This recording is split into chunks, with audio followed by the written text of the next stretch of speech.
CD32. When Commodore launched the Amiga CD32 in September 1993, it was pitched as the world's first true 32-bit CD console in Europe. The Amiga brand already had a cult following overseas, and early sales in the UK and Germany hinted at a comeback. But Commodore was drowning in debt, and the CD32 needed a strong US launch to keep the company afloat. That's where everything unraveled. A patent dispute over a simple XOR cursor algorithm led to a federal injunction that barred the CD32 from entering the US market.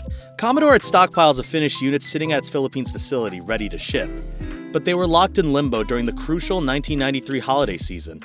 Retailers were lined up, ads were paid for, and fans were waiting. But no consoles ever reached store shelves. By the time legal obstacles eased, Sony and Sega were preparing their own 32-bit juggernauts, and Commodore was out of time. The CD32 itself wasn't a bad machine. Solid multimedia features, a decent library of ports, and loyal fans kept it alive briefly in Europe. But a console can't save a company if it can't be sold. On April 29, 1994, Commodore filed for liquidation. The CD32 became the company's last gasp. Not doomed by poor design, but by a courtroom technicality that sealed Commodore's fate. Jaguar. Atari called it the world's first 64-bit console, a claim plastered across every Jaguar ad in 1993. On paper, it sounded like a leap into the future, but in reality, it was smoke and mirrors. The Jaguar's dual processor design was notoriously hard to code for, and developers struggled just to make stable games. Third-party studios, already skeptical of Atari's dwindling clout, mostly stayed away. That left the system with a bare-bones library, and even its best exclusives, Alien vs. Predator and Tempest 2000, couldn't carry the weight of a platform. Retailers slashed prices within months, but even bargain tags couldn't move stock. The Jaguar CD add-on was supposed to extend its life, but it turned into a punchline. Expensive, unreliable, and supported by barely a handful of titles, lifetime sales estimates hover somewhere south of 150,000 units, anemic compared to competitors. For Atari, this was more than just a flop. It was the end. By 1996, the company was so weakened that it merged into a hard drive maker called JTS, effectively ceasing to exist as a console manufacturer. The brand later passed to Hasbro, but the damage was irreversible. The Jaguar wasn't just a failed experiment, it was the final nail in the coffin for Atari as a true player in the hardware business. Dreamcast. When Sega launched the Dreamcast in Japan in late 1998 and in the US on September 9, 1999, it felt like they had struck gold. The marketing was bold, the sales were explosive, and the console itself was ahead of its time. Built-in modem for online play, a visual memory unit with its own screen, and arcade-perfect hits like Soul Calibur and Crazy Taxi, this wasn't just another box under the TV, it was a revolution. For a few fleeting months, Sega looked unstoppable. But then came the shadow of the PlayStation 2. Sony promised not just better graphics, but DVD playback, a killer feature at the time, and millions of gamers decided to wait. The hype wave for PS2 crushed Sega's momentum, and third-party support quickly dried up. EA, the biggest sports publisher in the world, flat out refused to make games for Dreamcast. That was a death sentence in itself. Sega slashed prices, poured money into marketing, and pushed innovative games like Phantasy Star Online. But it wasn't enough. By early 2001, losses were mounting, unsold consoles piled up, and Sega announced the unthinkable. Dreamcast production would end in March. Sega exited the hardware market entirely, shifting to third-party publishing. The Dreamcast was brilliant, beloved, and fatal. It didn't just fail, it ended Sega's reign as a console maker. Gizmondo. The Gizmondo was marketed as the handheld of the future when it launched in 2005. Made by Tiger Telematics, it promised GPS navigation, text messaging, even early augmented reality features, all years before smartphones took over. Celebrities like Sting and Busta Rhymes were trotted out to hype it, and on paper, it looked like a device ahead of its time.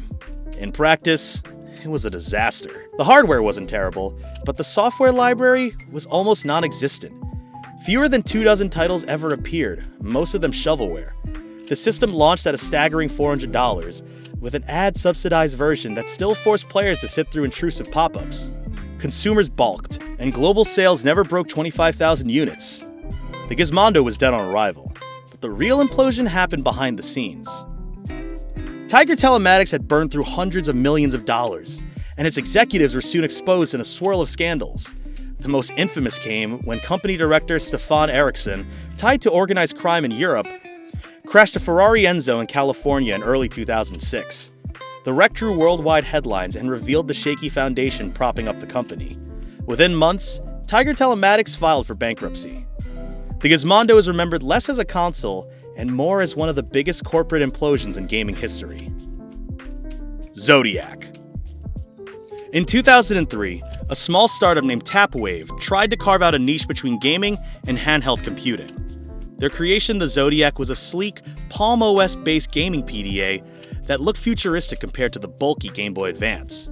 It had dual analog controls, MP3 playback, ebooks, photo viewing, even Bluetooth support. At launch, it felt like a Swiss Army knife for tech-savvy gamers. And at $299 to $399, it was marketed as a premium alternative. The problem? Timing. Just months after the Zodiac launched, Nintendo unveiled the DS, and not long after, Sony dropped the PSP. Both systems had massive libraries, global brand recognition, and marketing budgets that Tapwave could never dream of matching. Developers quickly shifted away, leaving the Zodiac with a tiny library, most of it ports, or basic mobile-style games. Tapwave tried slashing prices and marketing the Zodiac as more of a lifestyle gadget than a pure console. But sales remained sluggish. By 2005, the company ran out of money and began searching for a buyer. No one came.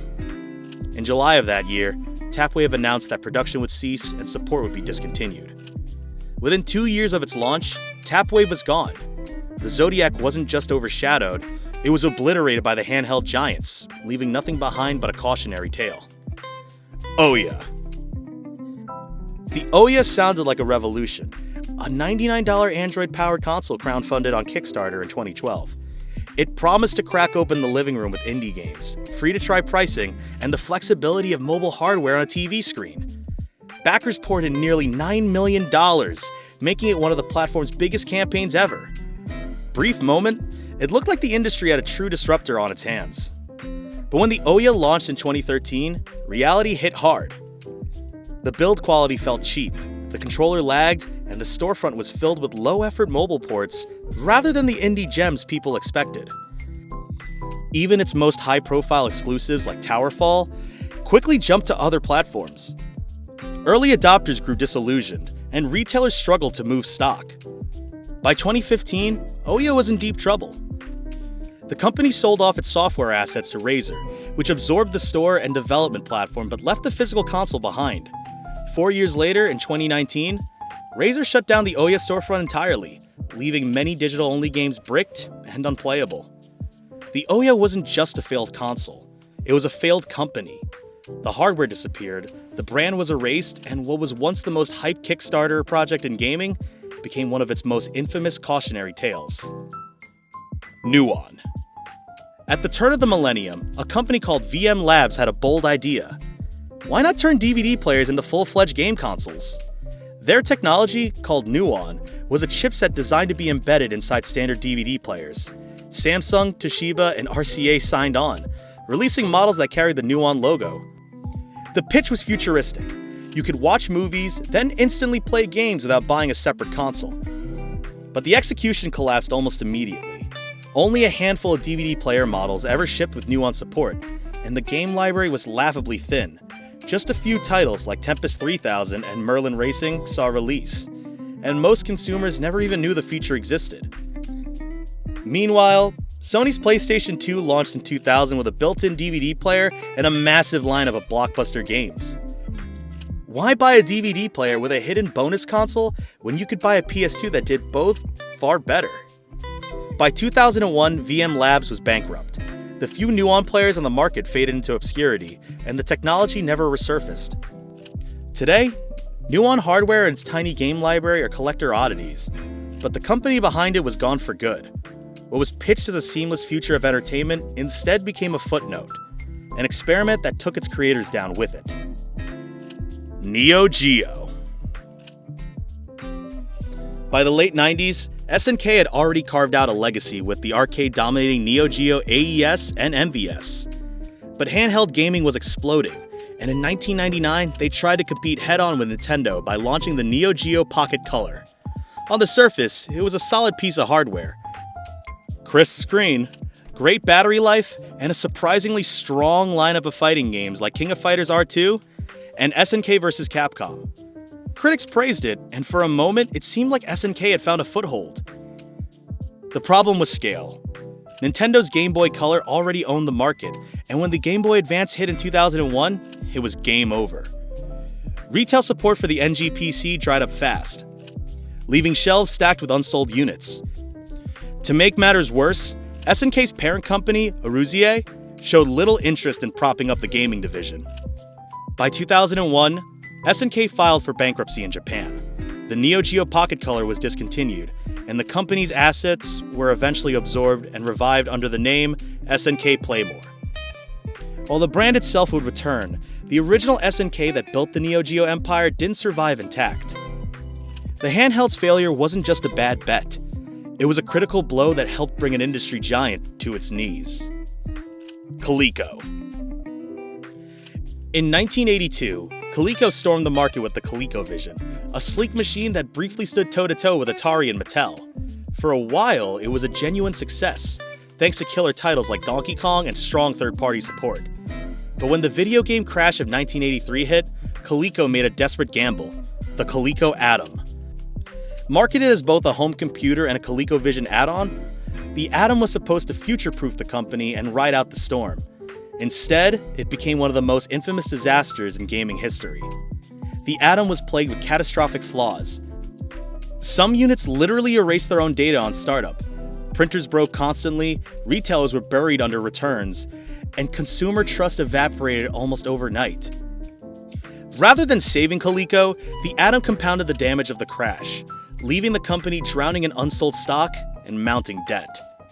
Coleco tried to pivot to toys, but the financial hole was too deep.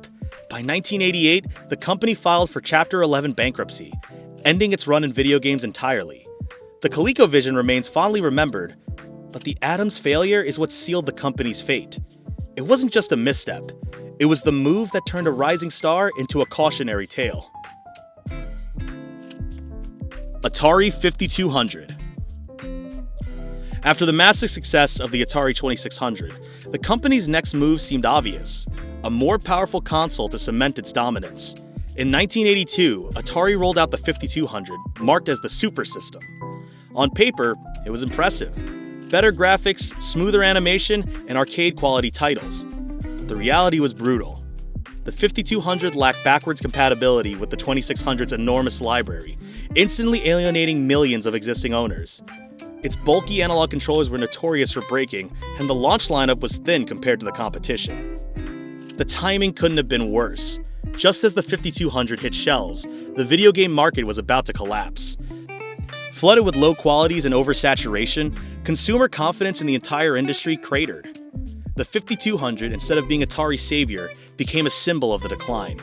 Within 2 years, retailers were slashing prices and burying inventory in bargain bins. By 1984, Warner Communications had seen enough. They sold off Atari's consumer division to Jack Trammell, effectively ending the company's first act in gaming. Atari would survive in name, but its leadership as a console giant was gone forever. The 5200 didn't just fail. It helped drag Atari down with the crash, turning the once untouchable king of gaming into a shadow of itself. That's all we got for today, but thank you so much for watching. Be sure to leave a like, hit that subscribe button, ring the bell, and we'll see you next time on Gamer Guy.